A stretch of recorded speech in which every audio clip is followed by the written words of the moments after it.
Pros. Welcome to the CampHacker podcast. Today, we are talking about mentoring the next generation of summer camp professionals.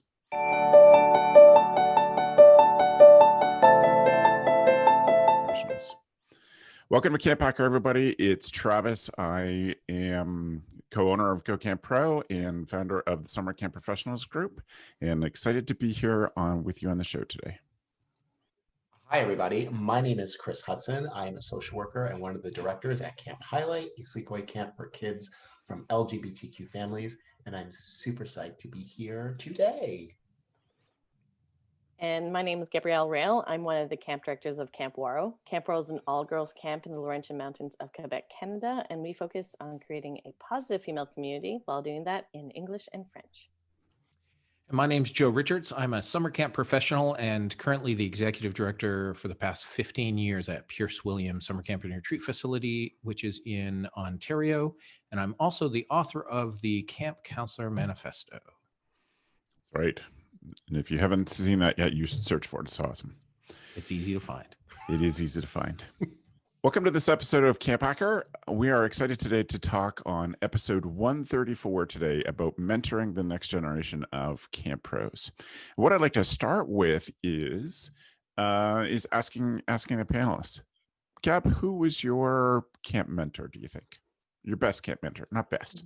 Who was your most influential camp mentor? That's a much better way of putting that. It's too many. I can't choose.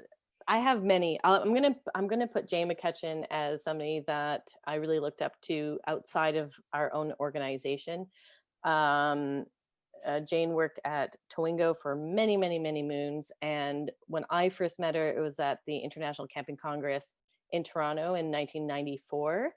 And she took me in as a volunteer. I was 15 years old. I was the only, I think, volunteer that was a child at the time, but she wanted to give me a space, and I just saw her at work. And I didn't realize that camp people could do something that was so grand like this Congress. There was over 1,000 people from around the world. David Suzuki spoke, Jane Goodall spoke.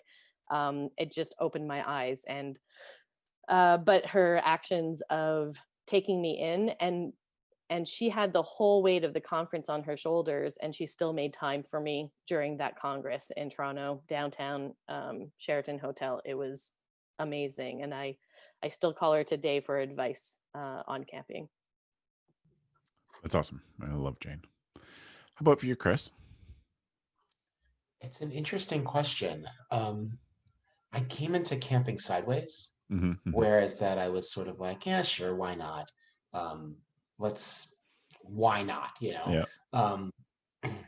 And at the time, and it's a shame because I don't remember her last name, and it was really pivotal. She was a nurse who worked at a hospital in Philadelphia. Her name is Dale, and she really championed the camp. There was a camp for cancer patients, and she had come to my college to ask the resident assistants to see if anyone wanted to be there. And I was like, oh, she came with a video and she talked about camp. And I was like, oh, why not? I'll do this. I'm 19. I have nothing to do with my time. And so I didn't know that it could be a thing. I just did, like so many people, I didn't know that camping could be a thing. But I remember she was so excited and had such energy for it, and was really, a lot of me creating a fantasia for children comes from watching her do it, because she went from like super serious like oncology nurse to like professional clown entertainer, which I was like, I want to do that. When we started Camp Highlight, there were a lot of people who really helped us along the way. Susie, who is the director of ACA New York, New Jersey, was really pivotal in connecting us with people and really bringing us to Tri-State and introducing us to people. And when we came with Camp Pilot, we didn't know what to do. We were just making it up as we went along. And then it was through one of those connections that I met Jeff Ackerman, who from Camp Echo Lake and the Elmwood Foundation. He's phenomenal, and he's the busiest man on earth, but he took time out to meet with me to talk about developing camp and camp strategy, and I will always be super, super grateful. So definitely the people that I named. But if you're listening to this and you were one of the people that I didn't name, just know that I know the list is long. But I had a real community of people who helped make all of this possible. And really, it's so much of the lesson of being involved in the KIP community. When you find the space, there are always more people to name than you have time for.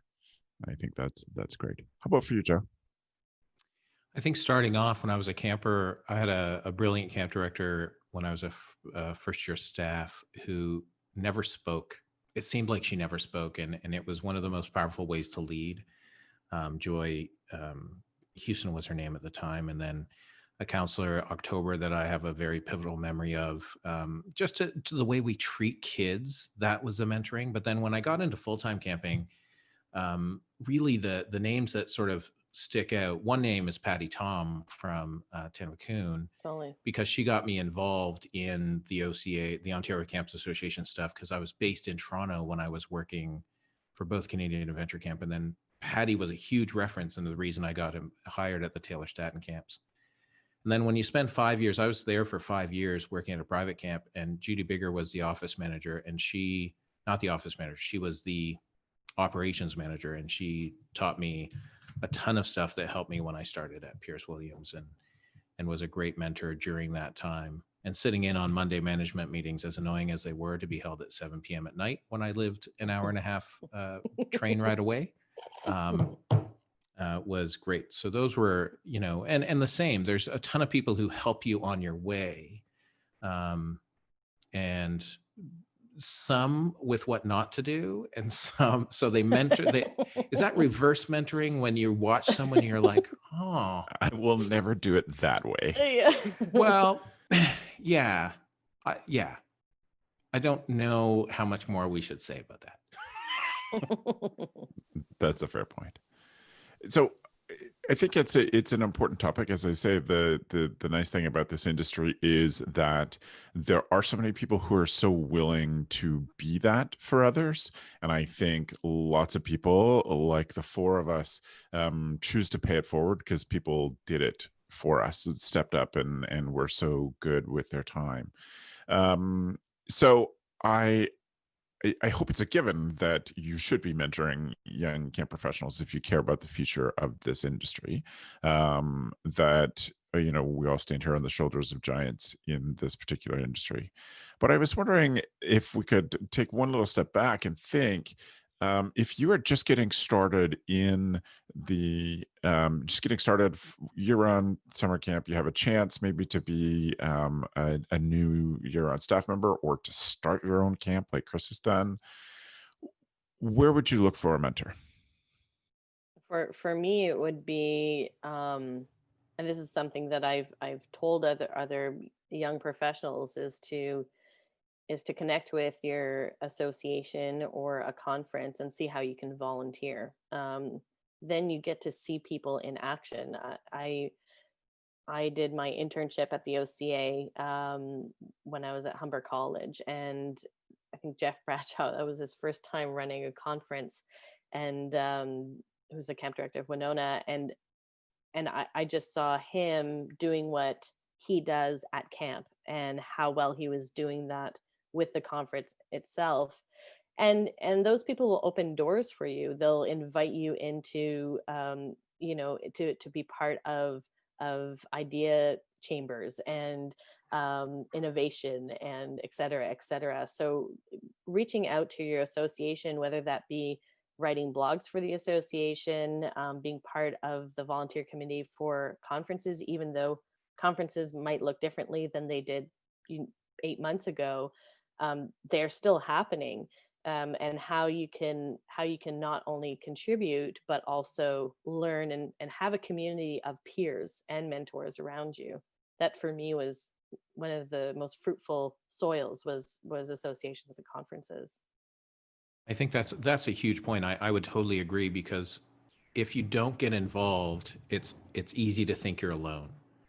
And I would look at committees, and that's where Patty really pulled me in, because in Toronto at the time, which would be the late 90s, early 2000s, right, there were a ton of camp fairs, and so you would go and you'd meet this other collection of people. which was another place to see and meet people, but then to get involved in committees and do things from there. So I think that what I would tell people and what I would tell myself is to look at places where camp people are when they're camp people, as opposed to selling their camps all the time, right? Like their conferences are different than someone being a director at their own camp, right? Like I'm different. I go to a conference, you may have heard of it before, called Buckeye for many years. And my staff who go with me often come back and are like, you're a different person. I was like, no, I'm the same person. It's just at camp, I have responsibilities. And I think you look for those type of places where you can see someone in what we would call their glory, to say, oh, that's the way they really are when they're not in charge, and they're nice and they're friendly and they're funny and all of those things. And so looking for mentors is really go to where camp people are, associations, conferences, and volunteer. Just offer to help. People love people who help. And also, yes to everything. I'm not going to talk as long as Joe said everything that I would have said. And just be really clear what you're trying to do. Like, be very clear about, like, I really want to make a career in camping. I really want to start my own camp. I really want to, do this because, listen, we're camp people and we want to help. This is why we ended up in camping in the first place. And I certainly came across a bunch of people who were like I said, who gave up their time, very busy people who gave their time to sit down and answer the most basic questions and do it with grace and patience, because that's who they are. That's who we are. And I come across people all the time who are like, oh, I'd love to start my own camp, but it seems really hard. I don't know where to start. And I'm like, just tell everyone, like, go to camps, call up camps, like, get yourself in front of camp people and say this. Tell them that you want to start a camp and just start taking names and numbers. People will want to help you. I don't want to just go past that, Chris. I think that's such a good point. Like when you are beginning and you're looking for help, just to summarize and repeat things that have been said, volunteer is a great way to get to know people. But also, if you have somebody that you're interested in, that you see doing really interesting things, be prepared to go to them with something specific. Like, I want to know how to do this one thing. Can you help me with that? Because there are people like, people that we've all listed off here today who are very busy people, who are more than willing to get, like, if you give them a little bit of structured something, like, can you help me with this thing? This is where I'm stuck. That gives them a place to get started. And then you build up to, and then that can't build up to a relationship. So I would say, if you're getting started in the industry, and you're looking for some people to help, give them small questions. And don't go to say, can you help me start my camp? Or can you help me start my career? Because people will be like, whoa, like, I'm not looking to get married here. I'm looking for, to help out somebody and spend half an hour on Zoom and give you some specifics on some really specific things. Well, in that time that you just mentioned, Travis, is really important to literally say, can I have half an hour of your time? With mentors, to say, can I have a 15-minute call? And at the end of the 15-minute call, like, pay attention and just say, I've taken 15 minutes of your time. Thank you so much. And if they're like, hey, I can stay on and chat for longer, that's fine. But I think that's key for many things, is to put that delimiter on it. I want help with this, as opposed to too general. And that's when you get emails and people say, well, how would you handle camper behaviors? Well, it depends on the behavior, right? So the more specific we are, the better we can do those things. And go ahead, Chris. It's good thinking face. I want to hear it. What am I thinking about? I mean, I can't underscore what the three of you have said enough. I'm 100% aligned with Joe today, like 1000%. These are busy times, right? And so, like, I can't tell you. I mean, I sat down with a young woman once who was like, excuse me. I sat down with a young woman once who was like, oh, I want to start a day camp and I'd love to talk to you about it. And I said, sure. And we sat down, and she had no plan whatsoever. She wanted me to build a day camp and give it to her. For her. Yeah. And I was like, that's not the way that this works. Like, my Yeah. time is super valuable. I'm already running programs. I think you're great. I think you could do it, but you're not even at start. And so I think if you are listening to this and you're thinking like, Exactly. hey, I'd love to do something, and I feel like, I don't know how you three feel about this, but I feel like I'm just listening to what we're saying. And it's kind of like a mixed message, right? Like, definitely get in front of camp people and tell them that you need help and you want help, but also don't take too much of our time because we're super busy. And I want to clarify that for people who are listening. And I think we can drill down and be a little bit more specific, because I don't want people to walk away feeling like, well, I guess I'm on my own, because I'm not quite saying that. Just saying like, you have to be the kind of person who can get to start, who can get to square one, and then we will all jump in and give pieces of our time. But no one can get you to square one. When I've had Camp Highlight as an idea in my head and my cousin reminded me of this, for the past 20 years. And I had a little black notebook, which I still have, and I wrote down ideas, and like, I wrote down all the ideas of what I wanted, and I still have the page where I was like, is this a summer camp? And I circled it, and then it took about 8 to 9 years for me to get to start. And then once it was there, it was ready to go. But back then, there was no one who could have dragged me forward. So I don't know if that's helpful, though. Are we being helpful right now? I think we're being helpful. I think all of those points are, it's important to know that in today's day and age, you can go on. So let's call out some people. I have no idea what their names are on the Summer Camp Pros group, who literally put zero effort into posts or zero effort into doing a simple research, a simple keyword research into either on the Facebook group or on Google. And those people are the people I'm less likely to want to help, right? If it's a very specific thing that gets me, interested, that's great. We're not saying that we're too busy. We're saying that you should come knowing sort of what you want, and we can help you with that piece of the puzzle, as opposed to creating the frame for the puzzle or the board that the puzzle goes on, right? Like, I want to start a camp. Okay, what have you done? Nothing. Great. Then what you have is a dream, like to dream at night, not a dream to like come to reality. Nothing makes my eyeballs bleed more on Summer Camp Professionals when someone's talking about something and then someone comments, "What's that?" You could have typed that into a Google. Like, listen, get to start, get to start. Then you can join the conversation. Like, you find out there is an entire supercomputer in the sky and deep into mountains that has all the answers that you need. And while the internet is still a thing, use it. Use it. I think for me, what's difficult is that running camp takes a sense of responsibility. And I think, Chris, when you're saying get to start, for me, it means get to a place of awareness that that responsibility is a key factor, and knowing that this isn't fun and games. And yes, you're impacting people's lives, but I think for me, impacting people's lives, that's something to keep at the forefront, because impact can be positive or negative. It can be harmful or supportive.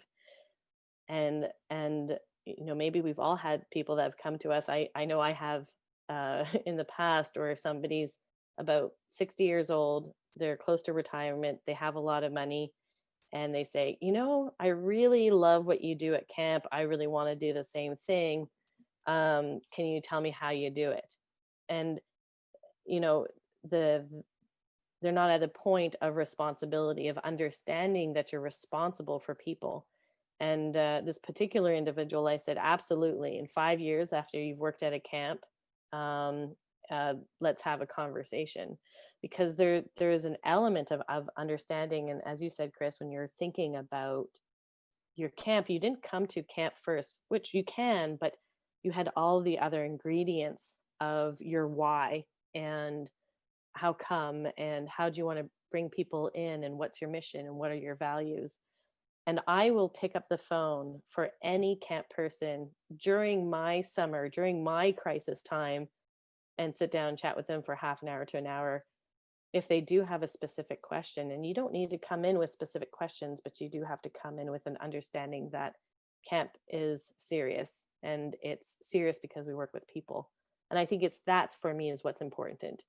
And summer camp pros, 50% of the questions could be looked up in Pinterest.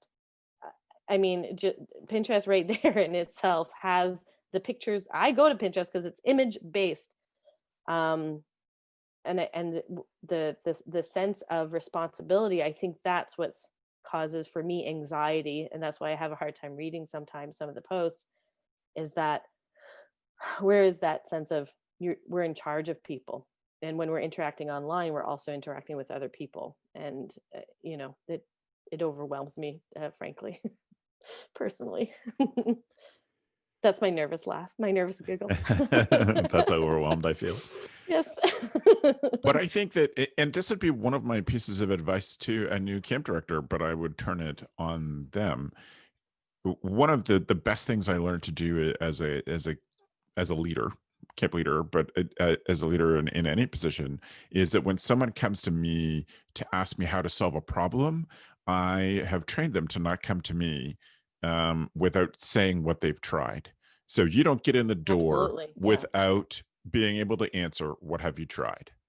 Because I will just spin you around and push it back out again.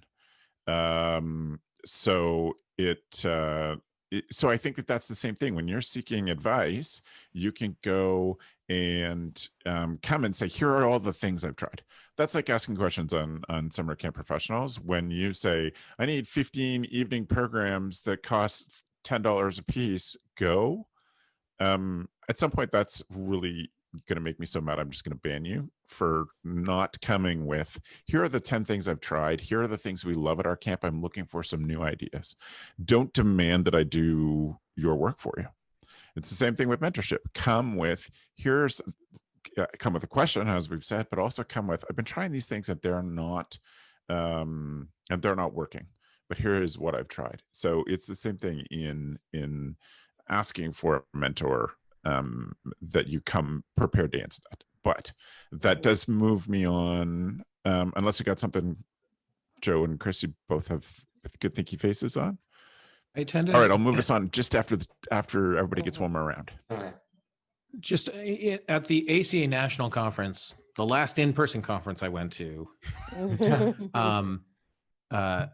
Dan from Rockmount did a session on mentoring, and I believe he did a session on mentoring for Go Camp Pro as well at some point, Travis, and it is powerful stuff, because mentoring is different than coaching, right? Mentoring is different than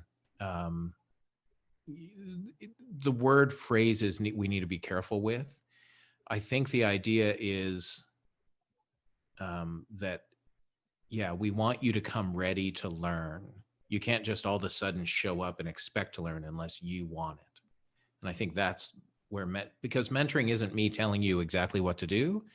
Mentoring is me asking the hard questions about what you have done and what you're going to do, and holding you accountable to those.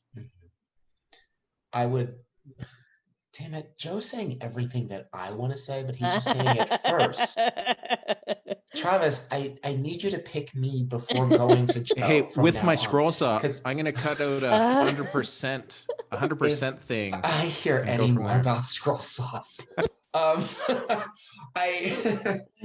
So yeah, everything Joe said. I think about, maybe we should define terms a little bit, like what mentorship is. I think about mentorship the same way I think about like a clinical relationship. Like as a social worker, like I have clinical relationships with people. People come for therapy and services, and we're not friends, even though we're talking about very personal things. Like that's not the nature of the relationship, is that I'm here to help you reflect, and I fully expect that when you show up, you're going to do the work. And with a mentorship, like I think part of it just feels like I'm an empty vessel, fill me with all of your knowledge, please. But it's a little bit more nuanced to that. It's like, well, I'm more experienced as a mentor, and I'm happy to share that, But this relationship isn't just one way. You have to be willing to actually do the work and show me that you are growing and willing to do the work. Because the moment that you stop doing that, Yep. like this relationship is over. Doesn't mean we can't be friends, but it means that you're not using me correctly.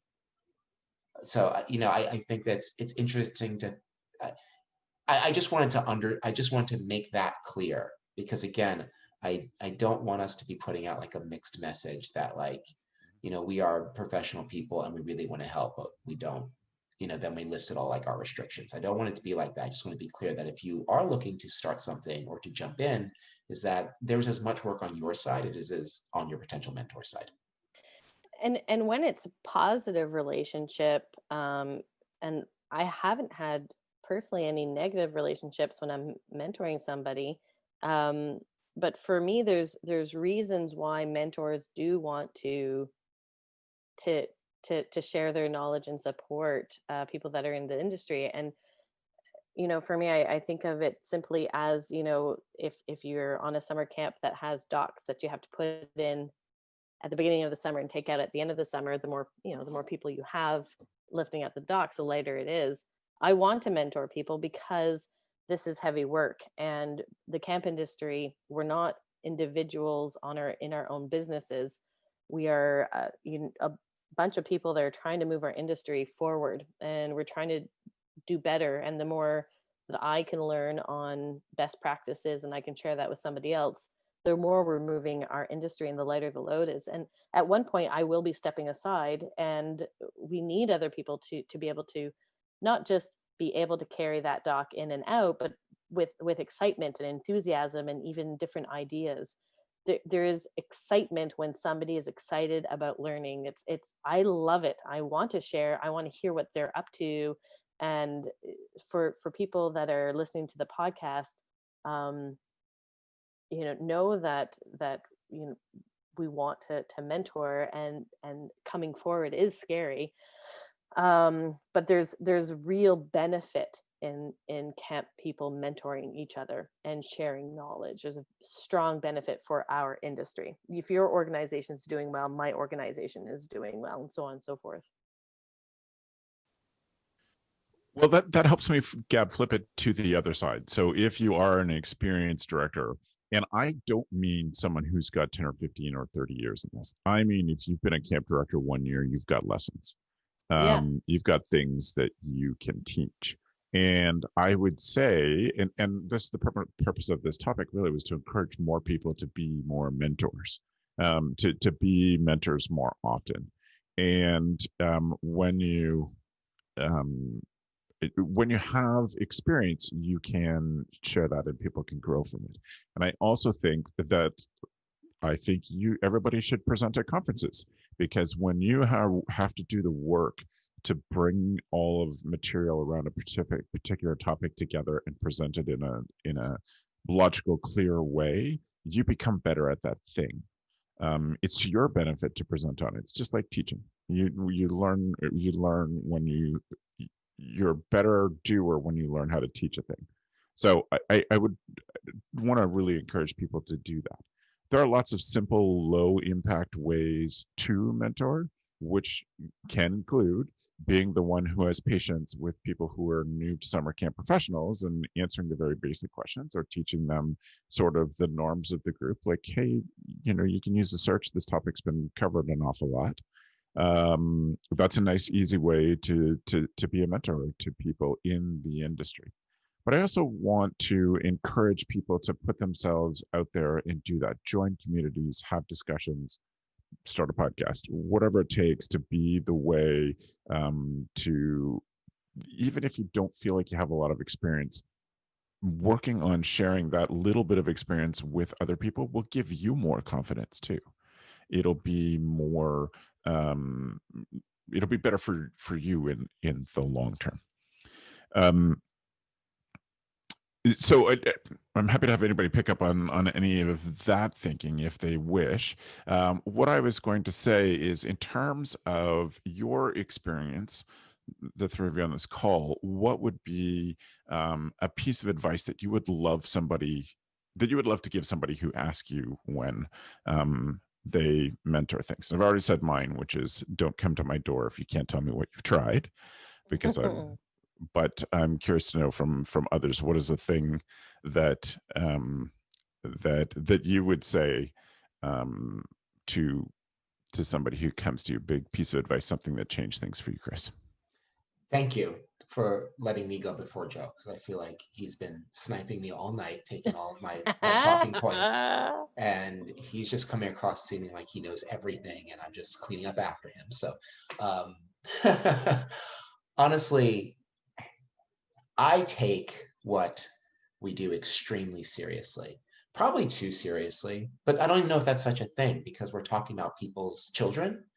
And, you know, part of my job is I teach at Columbia. I work with graduate students in social work. And on the first day of class, I always say the same thing and go around, introduce ourselves, give our pronouns, do you like long walks on the beach, whatever.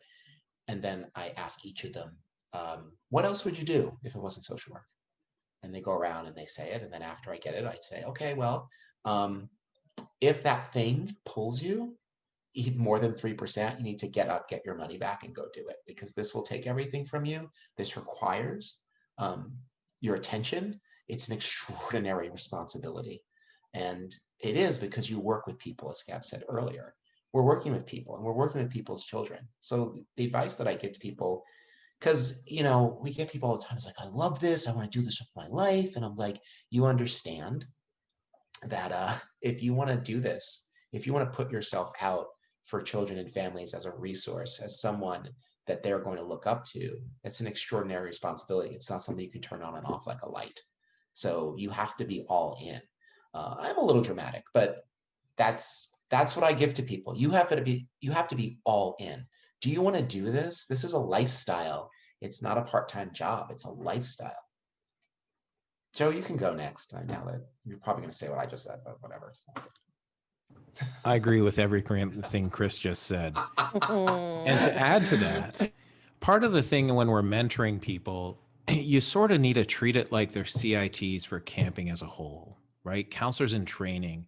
And you need to go back to remembering the real basics of things, because by the time we go through camp as young, idealized 15 and 16-year-olds as CITs, and then as staff, and then we get this opportunity to become a new director. Oftentimes we think that the world we need to know something different, when in reality, what we need to know is remember all of the basics, right? Remember that people will make mistakes, but they need mistakes to grow, right? You can't, if you fix everything before they do it, they're never going to learn that they shouldn't do it. It's watching CITs lead an evening program and being like, oh my God, this is so horrible. This is a train wreck, and I'm not going to step in because I'm going to debrief it with them tomorrow during CIT session, and they're going to realize it. And it's also years.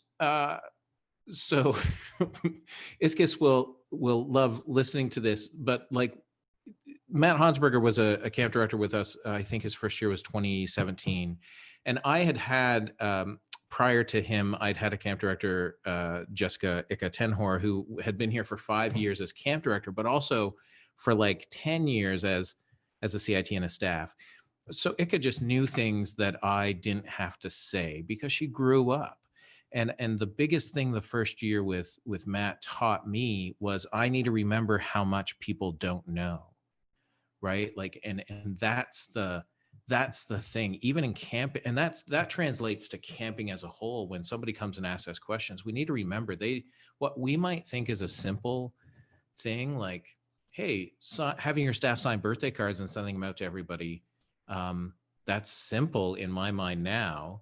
But a new camp director would be like, I can't waste time on that. And you're like, well, it's not right, or right. Like it's just remembering they don't know to take time, right? They don't know to take time for themselves. They don't know that if they keep their office light on until 2 a.m, the other staff will see that and think that they should be doing stuff until 2 a.m, right? You need to lead the way you want other people to be, right? And if you're going to work till 2 a.m, do it in a dark closet where nobody can see the light on. and they think you've gone to bed, right? And take care of yourself. All of those small things. It's important for us to remember what people don't know. How about you, Gab? What's a major piece of advice for a new camp director? I think what Joe is talking about with the small things. So if you've gotten to the point where you take it seriously, like Chris was mentioning, that it's not just a job, it's a lifestyle. If you really get that, then you do need to aim for good enough and not perfection, and to understand that your goals and your vision for your organization is really, really important, but those things take time. And to say, if you want your staff to, when they're 19 or 18 years old, to be able to be role models and mentors and give proper feedback for CITs while they're assisting them, that's going to take maybe about 3 or 4 years for you to implement and that become part of your community. And if you're looking at leadership team members that are going to be leading proficient, engaging, information retaining sessions, that's going to probably take you about 5 years to implement that type of training for them, and the pass on, and et cetera, et cetera. Things take time. And aiming for good enough is what's important, because perfection doesn't exist, and you're learning at the same time. And I do remember a summer, I was a leadership team member. Our camp director was ill, and we were all new leadership team members, and we spent, I believe, about 2 days of our leadership team training that was supposed to be meant to prepare for staff training, painting a butterfly, a really massive butterfly, to exhibit the butterfly effect. I look back at that as a nightmarish decision making, that you would spend 48 hours doing that. At the time, we're like, we are brilliant and we're going to connect everything to the butterfly effect. But we hadn't planned getting books for the staff, and we hadn't worked on the schedule, and we hadn't done all of those things. Camp worked out. Camp did work out because it had bones and structure, and a camp director that knew what she was doing. And now where we are right now, that would never happen, but things were okay. So as long as you know that we have to take things seriously, you're going to make mistakes, you're going to have some fumbles, your plans are going to take time, but plan for those things to happen. And before you know it, 10 years will pass by. You'll blink and 10 years will pass by, but those seeds that you planted will grow into fruition. And it's phenomenal to see that. Just plant those seeds and keep at it. Gabby, you reminded me that it's funny because I was playing with this without even remembering what it was. It sits on my desk. This is a piano tuning key. Oh yeah. So it sticks into the brass piano, the massive brass thing. As a camp professional, I have decommissioned more pianos than I probably should have in my life, decommissioned by burning or tearing apart.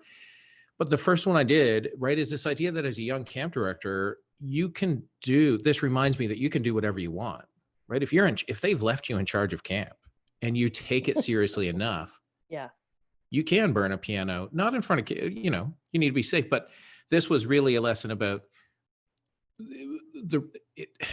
do you have something at a camp you grew up at that is still in the same place it was when you grew up at camp? And then so there was a piano facing the wrong way against a wall. And the first year I directed, I said, we should get rid of that because it's been there for easily 10 years now. And they're like, the board's going to notice. I said, I'll pay you all $50 if the board notices by the end of the summer. Right. And we took it out with a tractor, with a truck to the burn pile. We burnt it. I saved these and I polished them up, and you can make them. I have one on a necklace, and I gave necklaces to those 4 leadership team members as a reminder that you can do things. The board didn't notice. I didn't pay anybody out. And since then, I've gone on to learn that if you're going to decommission a piano, you should cut the wires before you burn it. Because it can snap. Mm-hmm. Very dangerous. Yeah, good times. Still learning. Sounds deadly. Yeah. Well, it's funny. My public school music teacher came out the year I was directing camp. And I was a young director, 21, 22. And I had told her that I'd done this like 2 weeks before. And she's like, did you cut the wires before? I said, no. She's like, oh my God, you need to. Yeah. And since then, I don't put the whole piano on. I tend to tear it down so that I can save these from other pianos and then just polish them. Interesting. So about mentoring, yes, I would love a maximum 2-sentence final piece of advice from each of you. I will say that, so I'm not going to limit you to that. You have 60 seconds, not 2 sentences. Another piece of advice that I think is incredibly important is that camp is always brand new for the kid who arrives on the first day. Yeah. If we used to say our sessions were basically 6 days long, but many people were at camp for a third of their year. They'd be there for 4 or 5 months. And we would on purpose remind everybody every week, how long is camp? It's 1 week long. And we'd have to just remind people that for some kid, it's going to be brand new. And the same for one staff. Like, there are so many things that people are inside jokes, etc. But we have to remember that it's brand new for people entering our community, and we have to be intentional about that. And then we have to remember that we're not saving ourselves for 2 weeks from now. If our kids are coming every week, we're not saving ourselves for 2 sessions from now. We're giving it all to these kids, and then we're going to take a break, and then we're going to do it again. And that's certainly something that I think changed our culture in a big way. Gab, one final piece of advice. Mentorship by podcast. Yeah, if it doesn't fit, get out. I've met so many camp directors or professionals that are in camps that either the owners or boards aren't listening to the vision. They're not allowing for innovation. They're not allowed for allowing changing for time. This might not be the camp for you. I've heard so many young camp professionals who care, who are skilled, who are amazing. I admire them, and they don't want to leave because of the kids. And I'll just tell you this, it is role modeling when you leave. It is an action that you are taking. So if you've these individuals have gone to those camp directors, have spoken to the boards, they've done everything. If you have done everything and it's not working, get out. This is an exhausting business when things are working all in your favor. So put your talents to a place that will appreciate you. And if you need help finding a job, contact us. We will find you a job. Thank you. Chris? Following up on that, don't give up. For all the things that Gab said, don't give up. If you do find yourself in a hostile working environment, you're not being listened to, you feel like your skills aren't being used, like Gab said, and then you leave, like, that's not a reflection on you. If you have the fire and you want to do it, do it. You can do it. People are doing it every day. People less skilled and less passionate. Oh my gosh, yes. Yep. So there's no reason why you can't be successful. And if you can't find the right situation, well then, make your own. It's not easy, but let me tell you, it's really rewarding. So just don't give up. It's out there for you, and don't expect anyone to come along and hand it to you. You have to take it. How about you, Joe? I think it's building on both of those things, but it's also knowing as a young camp director what you're hired for. Knowing that to build culture takes years, not a summer. And so if the board has put that on you, or the organization has put that on you to do in one summer, you need to understand that affect positive change where you can. That's always been my mantra when I'm at camps where I don't fully agree with some decisions. As long as they don't affect safety and I can affect positive change, it's important to know why you're hired and clarify that. And early in my camp career, I was hired to fix things. And if you're hired as a fixer, you cannot be concerned about making friends.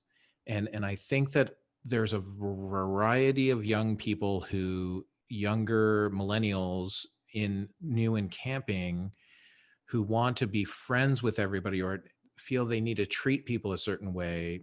That's fine. We do, but you also need to understand the why you're there. So if you're a fixer and you have one summer to fix everything, that's, you need to understand you're a drop in. do the dirty work, and then leave.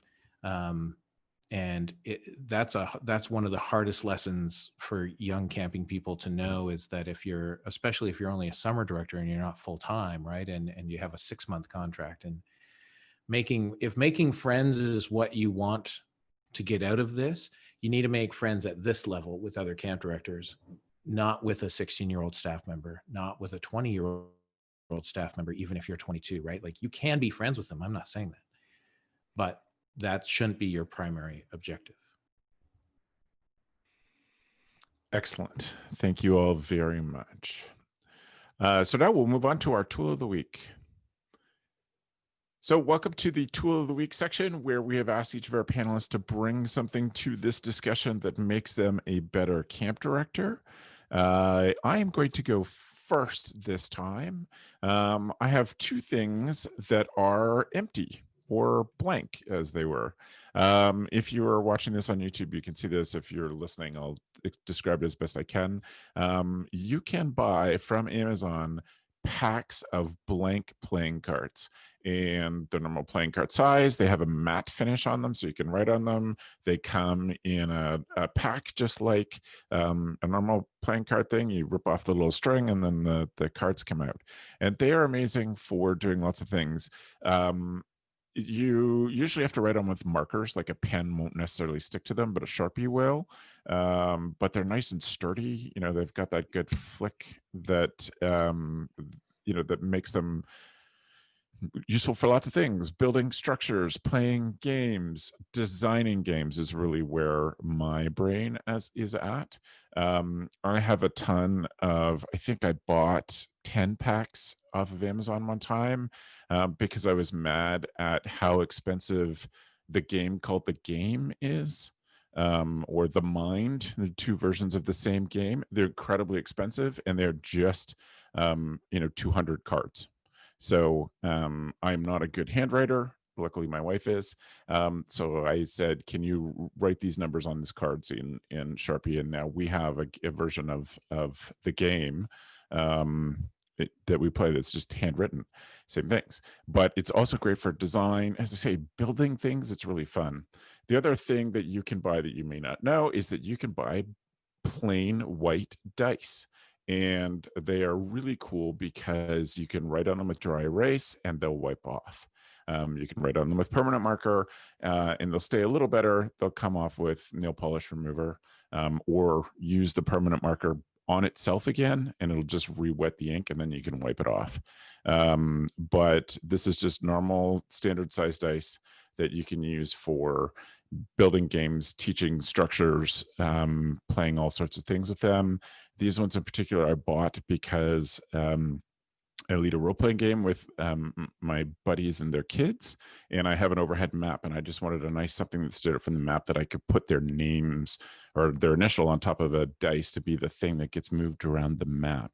But now I've got 20 of them, and it'll be great for playing games and things. So if you go to camphacker.tv/podcast, this is episode 134. You will see in the show notes the tool of the week and the link to buy any of these things that are purchasable through Amazon, but also links to places when we find them. So I encourage you to go check those out.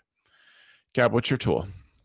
My tool is inspired by a conversation that you and I had earlier today, and you were talking about innovative ways to get the energy going on a Zoom conversation or meeting, and you brought up Miro, and I said, oh my goodness, I know this program. We used this a handful of months ago when we were in a position of we weren't sure what was going on with camp. If we were running or not. And we had a leadership team meeting, and one of my staff members brought to me Miro as a program. So it's a virtual board where everybody can contribute ideas at the same time, basically virtual sticky notes, if you will. And what was so amazing, and I actually took a video screenshot of it because I thought it was so cool. And so I obviously was not also paying attention to the activity we were supposed to be doing. Anywho, but we were writing up alternative programs that we could do for staff, for our CITs, for campers, for alumni, and all these ideas were being thrown out from every single member on Post-it notes.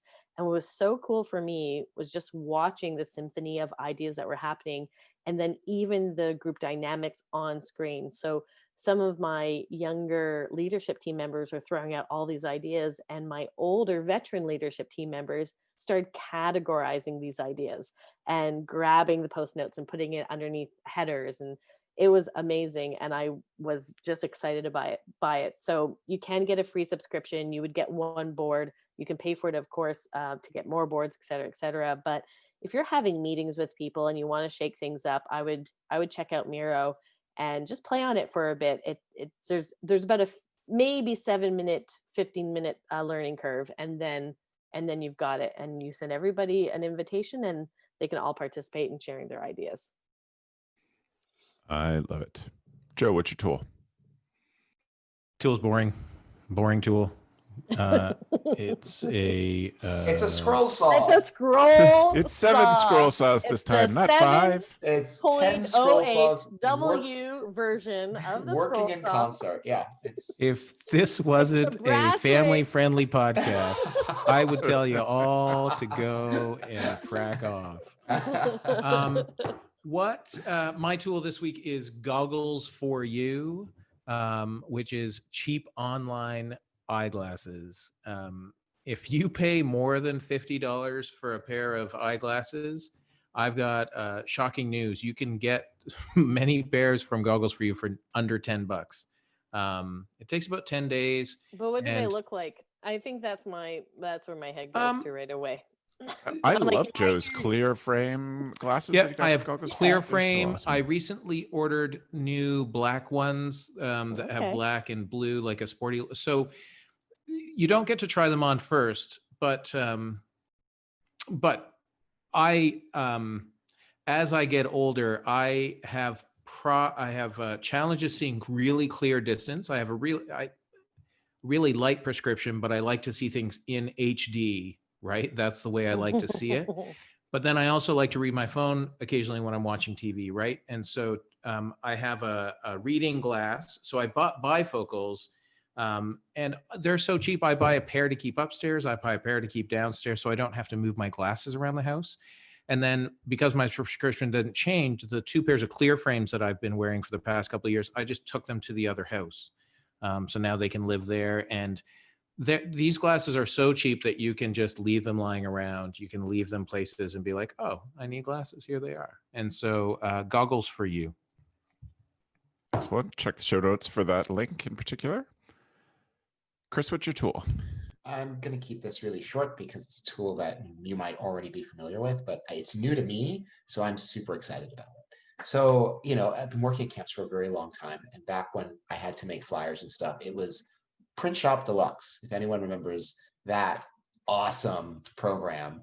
It was like a dream. Everyone was like, wow, this is so cool. The kids thought it was so cool at the time. And now looking back, it was like the simplest, most dot matrix sort of stuff you can imagine.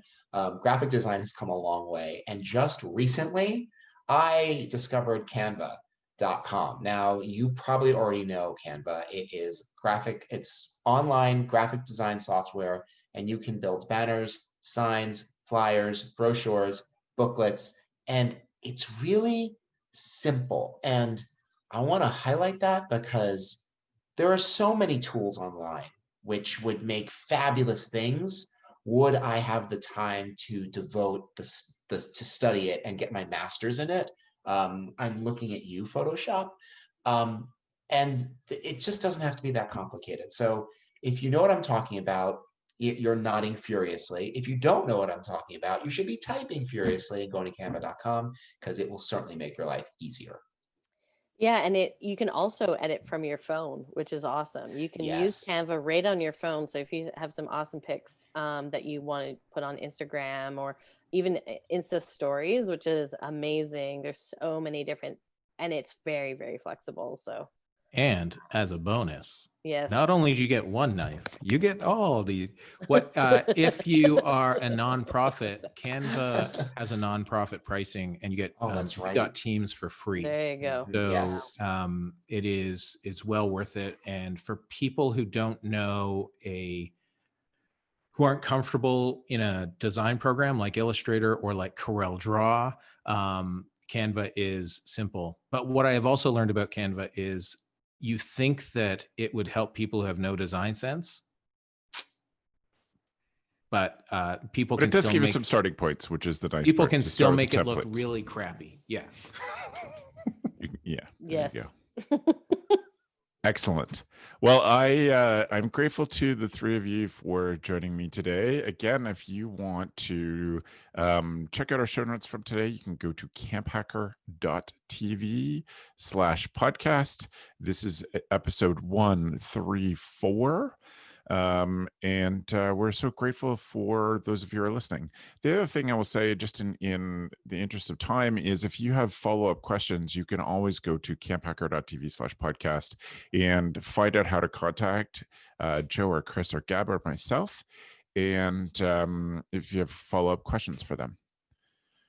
I will also say on the way out the door that if you enjoyed this and got some good ideas, we would be super grateful if you would go to ratethispodcast.com/camp and give us a rating and review there. That spreads the ratings and reviews out across different sites.